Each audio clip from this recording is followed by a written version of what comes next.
بسم الله الرحمن الرحيم. السلام عليكم ورحمة الله وبركاته. الحمد لله حمدا كثيرا طيبا مباركا فيه، الصلاة والسلام على أشرف الأنبياء والمرسلين محمد وآله وصحبه أجمعين، أما بعد. حاضرین و ناظرین، یہ درس نمبر 893 ہے، 893، اور آج سورہ ہود کی 2 آیتوں کی تلاوت اور تشریح کی جائے گی، آیت نمبر 7 اور 8۔ چلیے سب سے پہلے ان 2 آیتوں کی تلاوت کرتے ہیں، لفظی ترجمے اور ترجمے کے بعد تشریح کرتے ہیں۔ اعوذ باللہ من الشیطان الرجیم، بسم اللہ الرحمن الرحیم۔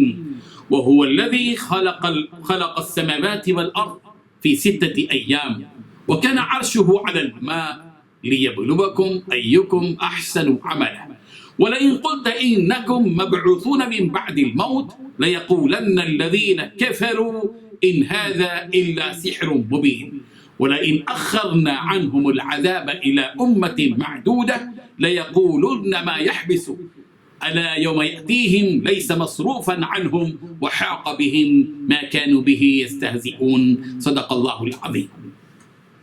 حاضرین، یہ لفظ ترجمہ یوں ہے، وہ اور اللہ وہ ہے الذی جس نے خلق پیدا کیا السماوات آسمانوں کو والارض اور زمین کو فی 6 ایام 6 دنوں میں، وکان اور تھا عرشہ اس کا عرش علی الماء پانی پر، لیبلوکم تاکہ وہ تمہیں آزمائے، ایکم کے کون سا تمہارا احسن اچھا ہے عملا عمل کرنے میں، ولئن اور البتہ اگر قلتا آپ کہیں انکم بلا شبہ تم مبعوثون اٹھائے جاؤ گے من بعد الموت مرنے کے بعد، لیقولن تو البتہ ضرور کہیں گے الذین وہ لوگ جنہوں نے کفروا کفر کیا، ان ھذا یہ نہیں ہے الا مگر سحر مبین جادو ظاہر، وَلَئِنْ اور البتہ اگر اخرنا ہم مؤخر کر دیں عنہم ان پر سے العذاب عذاب کو الى امت معدودہ ایک گنی چنی مدت تک، لیقولن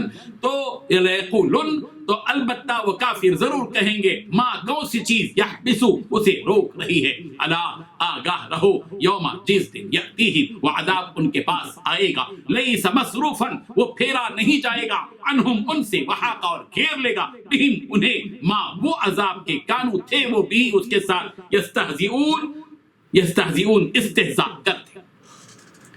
ترجمہ یوں ہے، اور وہی تو ہے جس نے آسمانوں اور زمین کو 6 دن میں بنایا ہے، اس وقت اس کا عرش پانی پر تھا۔ تمہارے پیدا کرنے سے مقصود یہ کہ وہ تمہیں آزمائے کہ تم میں عمل کے لحاظ سے کون بہتر ہے، اور اگر تم کہو کہ تم لوگ مرنے کے بعد زندہ کر کے اٹھائے جاؤ گے تو کافر کہہ دیں گے کہ یہ تو کھلا جادو ہے، اور اگر ایک مدت معین تک ہم ان سے عذاب روک دیں تو کہیں گے کہ کون سی چیز عذاب کو روکے ہوئے ہے، دیکھو جس روز وہ ان پر واقع ہوگا پھر ٹلنے کا نہیں، اور جس چیز کے ساتھ یہ مذاق کیا کرتے ہیں وہ ان کو گھیر لے گی۔ ان 2 آیتوں میں 7 باتیں بتلائی گئی ہیں۔ پہلی بات، اور وہی ہے جس نے آسمانوں اور زمین کو 6 دن میں پیدا کیا۔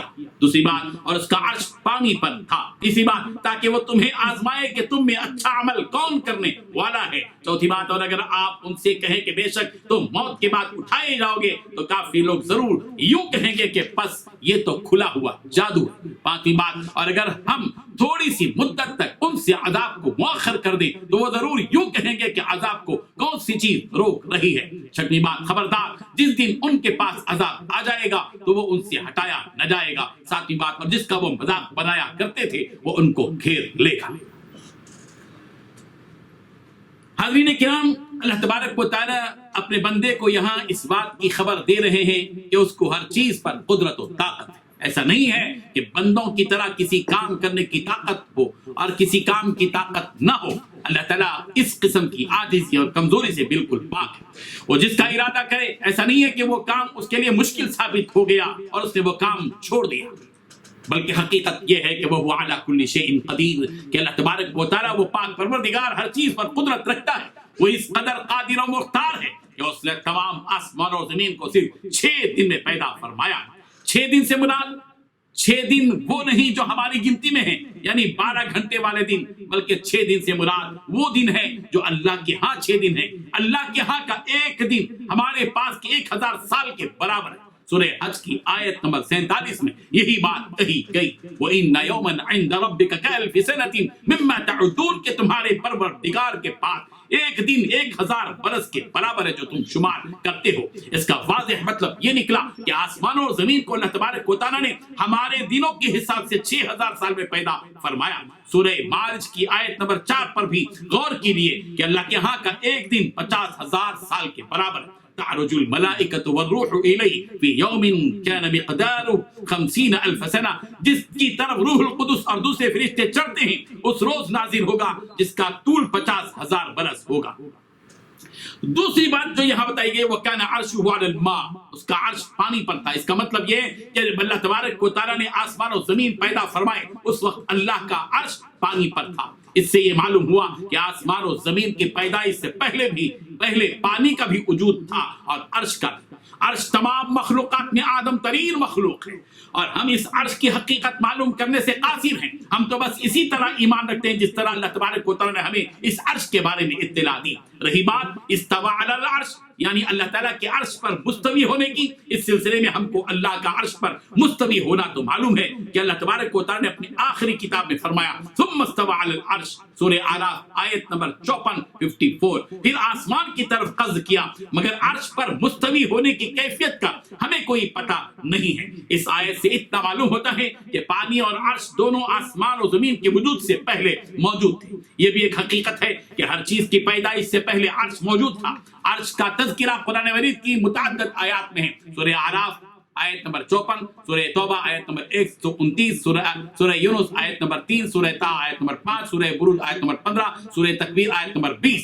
اور سورہ حاقہ میں بھی یہ بات بتائی گئی وَيَحْمِلُ عَرْشَ رَبِّكَ فَوْقَهُمْ يَوْمَئِذٍ ثَمَانِيَةٌ، اور تیرے رب کا عرش اس دن 8 فرشتے اپنے اوپر اٹھائے ہوئے ہوں گے۔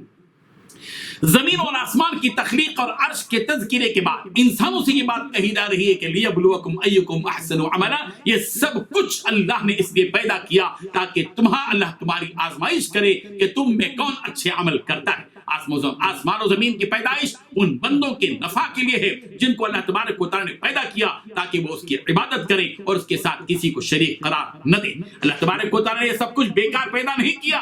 وما خلقت الجن والانس الا ليعبدون، سورۃ الذاریات آیت نمبر 56 سورہ مومنون کی آیت نمبر 115 میں فرمایا گیا افحسبتم انما خلقناکم عبثا وانکم الینا لا ترجعون، کیا تم یہ خیال کرتے ہو کہ ہم نے تم کو بیکار پیدا کیا اور تم ہماری طرف لوٹ کر نہیں آؤ گے؟ اس کے بعد رسول رحمت صلی اللہ علیہ وسلم سے یہ بات کہی جا رہی ہے کہ ان مشرکوں کا حال یہ ہے کہ اگر آپ ان کے سامنے مرنے کے بعد زندہ اٹھائے جانے کی بات کہتے ہیں تو ان مشرکوں کا حال یہ ہے کہ کہتے ہیں کہ یہ تو کھلا ہوا جادو ہے، یعنی باطل اور دھوکہ ہے۔ ان مشرکوں نے حق سے منہ موڑنے کے لیے اس طرح کا بہانہ تلاش کر لیا تھا۔ پھر فرمایا گیا بولا ان اخرنا عنہم العذاب، کہ اگر ان مشرکین پر سے عذاب کو ملتوی کر دیا جاتا ہے تو اس سے عبرت حاصل کرتے ہوئے اس مہلت سے فائدہ اٹھانے کے بجائے یہ کہتے ہیں کہ اس عذاب کو کس چیز نے روک رکھا ہے۔ مشرکین کا مقصد اس سے یہ تھا کہ اگر ہم عذاب کے مستحق ہیں تو پھر ہم پر عذاب کیوں نہیں آتا۔ اللہ تبارک و تعالیٰ نے یہ حقیقت بتلا دی کہ ان مشرکوں کو معلوم ہونا چاہیے کہ جس دن عذاب آ جائے گا تو وہ عذاب ان سے ہٹایا نہ جائے گا۔ جس عذاب کا یہ مشرکین مذاق اڑا رہے وہ عذاب انہیں یقیناً گھیر کر رہے گا۔